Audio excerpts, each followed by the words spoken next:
हाँ जी, चलिए interest on drawing को एक बार फिर से हम लोग देख लेते हैं जी। जो आप लोग नोट किए हैं उसको एक बार फिर से देखिए। Interest on drawing is a kind of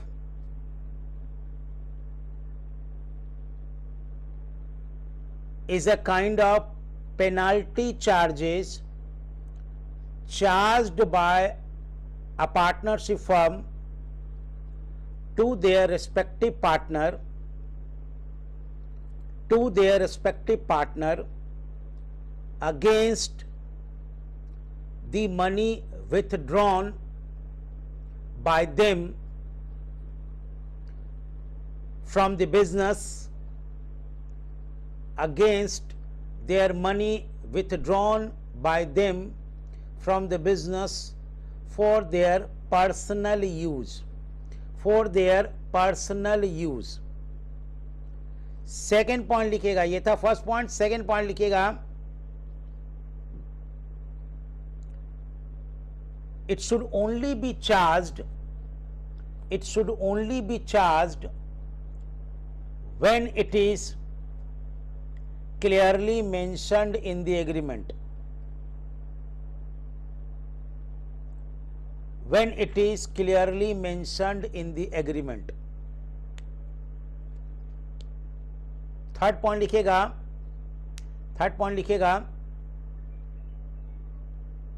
it should be charged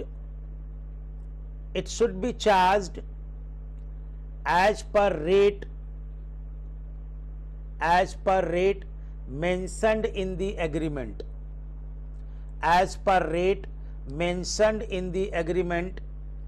Otherwise at the rate of 6% per annum. Otherwise at the rate of 6% per annum.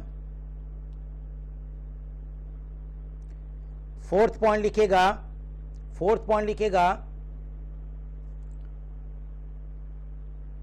it should be charged as income for partnership firm. It should be charged as income for partnership firm in every situation, whether it's a profit or loss. Whether it's a profit or loss.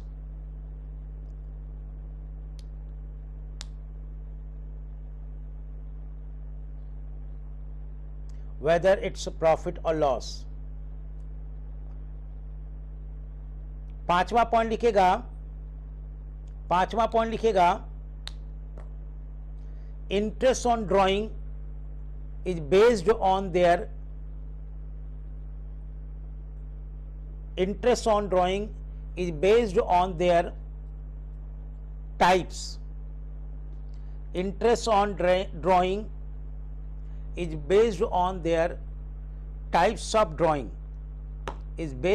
their types of drawing.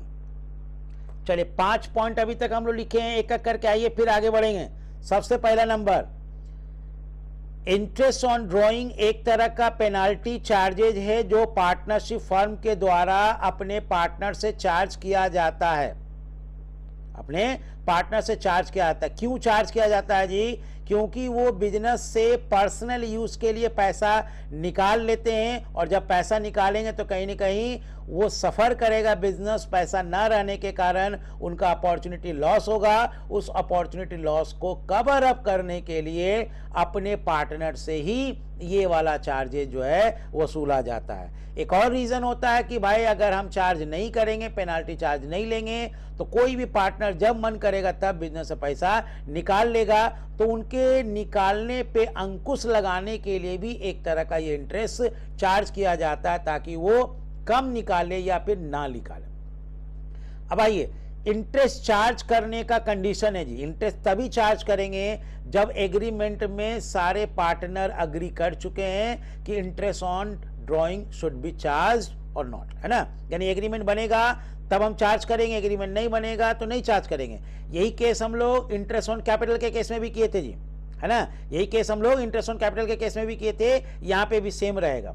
इसके बाद बोलता है किस rate से हम interest on drawing को charge करेंगे, तो बोलता है इंटरेस्ट ऑन ड्राइंग को चार्ज करने के लिए हमारे पास रेट मेंशन किया हुआ रहेगा। कहाँ पे मेंशन किया हुआ रहेगा जी, एग्रीमेंट में, और अगर नहीं मेंशन किया हुआ तो at the rate of 6% per annum के हिसाब से हम चार्ज कर देंगे। ठीक है बच्चा।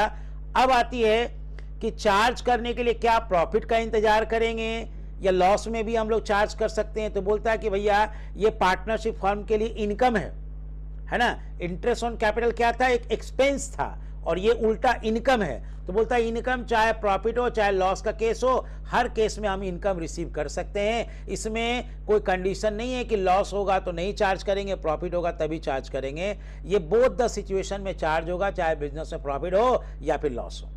फिर बोलता है कि इंटरेस्ट ऑन ड्राइंग को चार्ज करने के लिए, है ना, उनके टाइप्स को समझना जरूरी है। यानी जिस तरह का इंटरेस्ट ऑन ड्राइंग होगा और उसी तरह से हम लोग को इंटरेस्ट भी चार्ज करना होगा, यानी टाइप्स ऑफ ड्राइंग के हिसाब से आपका इंटरेस्ट चार्ज होगा। ठीक है, चलिए अगला पॉइंट लिखिए। Drawings can be of two types. Drawings can be of two types.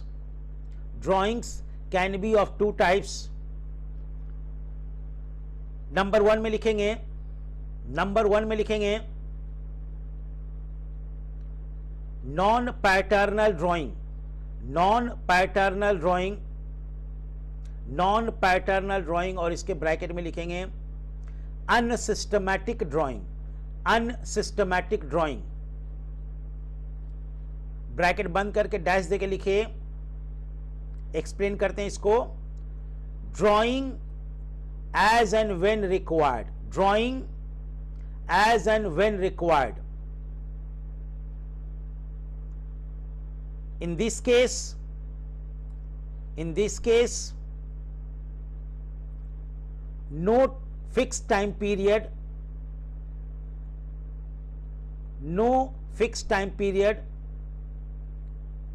and amount of drawing is given in question. No time fixed time period and amount given in question. Given in question.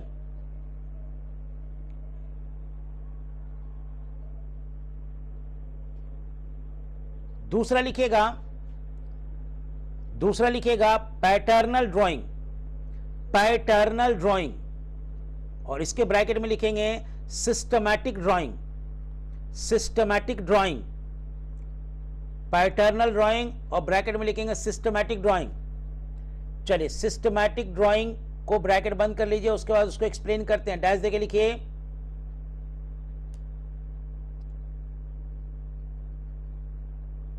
There is a fix time period